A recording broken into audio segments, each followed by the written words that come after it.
ये सोचिए, जैसे वो टीवी वाले ने बोला कि सर वो 16,000 करोड़ महीने का आ गया म्यूचुअल फंड के अंदर में, तो ये तो बहुत बड़ा बात हो गया। तो मैं बोला भाई बड़ा बात हो गया, 16,000 करोड़ हमको सुनने में लगता है, अपने एज एन इंडिविजुअल आप सुनो तो 16,000 करोड़ हमको लगता है बहुत बड़ा हो गया। मार्केट कैप $3.5 ट्रिलियन या कितना ट्रिलियन, 3-3.5-4 ट्रिलियन डॉलर का मार्केट कैप, हमारा ट्रिलियन डॉलर का मार्केट कैप है। उसमें 16 या 50 लाख करोड़, शिवानी जी बता रही थी कि म्यूचुअल फंड की किट्टी के अंदर में 50 लाख करोड़ है। 16,000 करोड़ आप आ रहा है, आप बोलते हो महीने का आ रहा है, ये मतलब 500 करोड़ डेली का आता है। 500 करोड़ शेयर बाजार के समंदर में क्या खास बात है, 147 करोड़ जनता है, आप उसमें 500 करोड़ अगर समझिए इसमें डेली का अगर उसके अंदर में आ रहा है शेयर बाजार के अंदर में, और पर एवरेज अगर आप जोड़ेंगे तो 1 रुपया भी नहीं होता है वो, in the sense for example. तो वो क्या, वो कुछ नहीं है। तो मैंने उसको बोला भैया 16,000 करोड़ डेली का आएगा, हो सकता है वो डेली, मैंने थोड़ा जोश में बोल दिया होगा, रात को 8 बजे बाद इंटरव्यू लिया था वो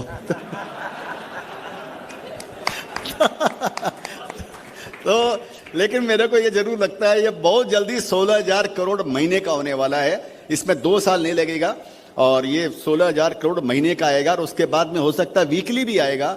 ये जनता ऐसी है कि जरा सा ये जागृति होती है ना। मैं एक बात आपको बता देता हूं, जैसे एक जमाना था जब हम लोग बात करते हैं इंडिया को क्या चाहिए, रोटी कपड़ा और मकान, हम यही बात करते थे 1960-70 में, उस समय ये बात है, क्योंकि रोटी खाने के लिए भी नहीं था, अनाज भी इंपोर्ट कर लेते थे, अकाल पड़ जाता था, अमेरिका से गेहूं मंगा लेते थे, दान ले लेते थे, अगर क्रूड भाषा में अगर आपको सुनना है, हम बोलते हैं रोटी कपड़ा और मकान। अभी ये जमाना जो आ गया 2000 के बाद में, इसमें रोटी कपड़ा मकान और डेटा, आप रोटी के बिना रह सकती हो, डाइटिंग कर लोगे, अभी ऐसे भी सब डाइटिंग में लगे हुए हैं, और कपड़ा भी 2 का 1 पहन लोगे, 4 का 3 पहन लोगे, समझो ठीक है। मकान भी चलो 4 बेडरूम नहीं है तो 3 बेडरूम, 3 नहीं है तो 2 बेडरूम। डेटा जरूर यूज करोगे, सुबह सुबह उठ के आप चालू हो जाते हो, जय श्री राम, इधर का मैसेज उधर, उधर का मैसेज इधर। तो रोटी कपड़ा और मकान डेटा ये नेसेसिटी हो गई है।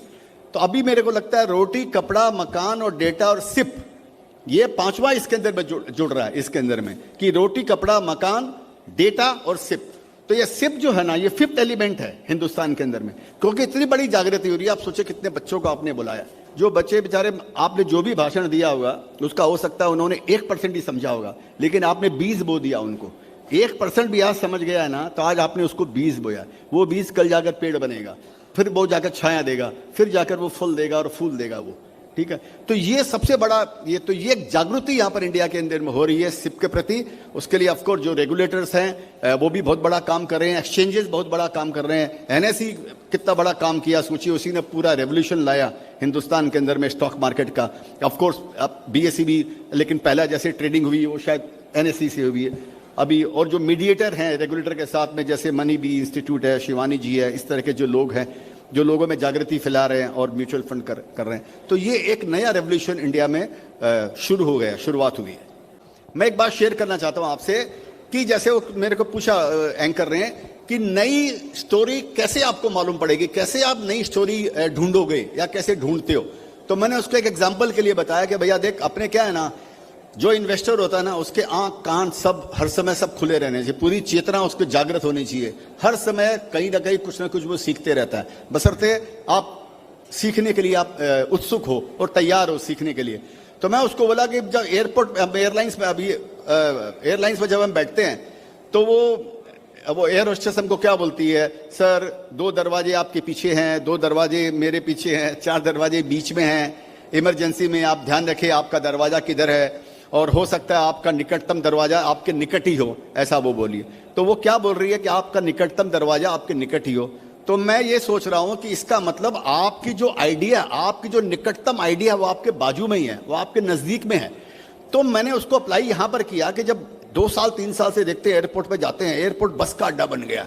आप देखिए ऐसी भीड़ कभी बस में होती थी, जब बस में जाता था तो बस में ऐसी भीड़, बस अड्डों में ऐसी भीड़ होती थी, धक्कम धुक्की, ये चिल्ला चिल्ली, हल्ला गुल्ला और ये सब मारपीट, वो पायलट को ही मार दिया परसों तरसों तो बेचारे को।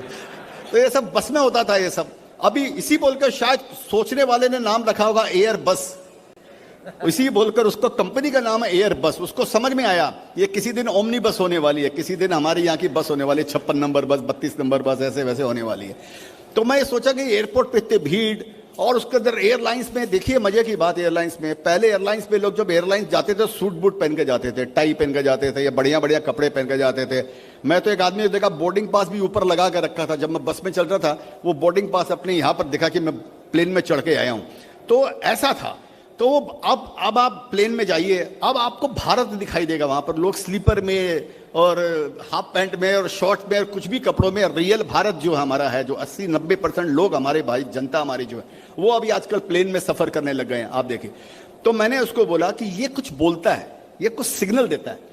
तो मैंने उसका ये अंदाज लगाया कि जब कोई आइटम लग्जरी होती है, वो लग्जरी जब नेसेसिटी बन जाती है वो स्टोरी पैदा करती है, वो अपने आप में स्टोरी पैदा होती है।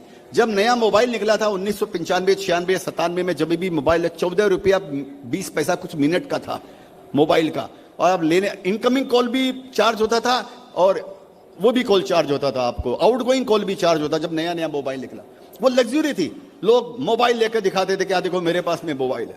उसके 16-17 कंपनियां थी इसके अंदर में, हजारों करोड़ों में स्पेक्ट्रम बिके, गवर्नमेंट के लाइसेंस बिके, वो सब कंपनियां खत्म हो गई, 2.5 कंपनी बच गई खाली। अब मोबाइल नेसेसिटी नहीं है, नेसेसिटी हो गया। मेरे पास एक सिम कार्ड है, मेरे ड्राइवर के पास में 2 सिम कार्ड है, वो मैडम के लिए अलग सिम कार्ड है, मेरे लिए अलग सिम कार्ड है। तो कहने का मतलब है कि ये इतना जनमानस में पहुंच गया है जो है, ये इतना बड़ा रेवोल्यूशन हो गया। वो लग्जरी इतनी 7-5 हजार रुपए में मोबाइल दे रहा है रिलायंस। जो मोबाइल पहले निकला 50,000 में, 1 लाख में, आज भी एप्पल 1.5 लाख में मिलता है समझिए, लेकिन 5,000 रुपए में भी मोबाइल मिलता है। मजे की बात ये है। तो ये नेसेसिटी बन गया। जब नेसेसिटी बन गई तो आप सोचिए भारतीय टेलीकॉम का कहां से कहां भाव चला गया। जियो टेलीकॉम में आप देखिए, जो सबके बाद में आया वो सबने पछाड़ दिया। उसमें कितने दुनिया के सब बड़े बड़े महारथियों ने जियो टेलीकॉम के अंदर में इन्वेस्टमेंट किया जियो के, और वैल्यू उसकी लाखों करोड़ों रुपया की हो गई। तो ये फॉर्मूला जिंदगी में याद रखिए और अपने आजू बाजू में स्टोरी ढूंढिए।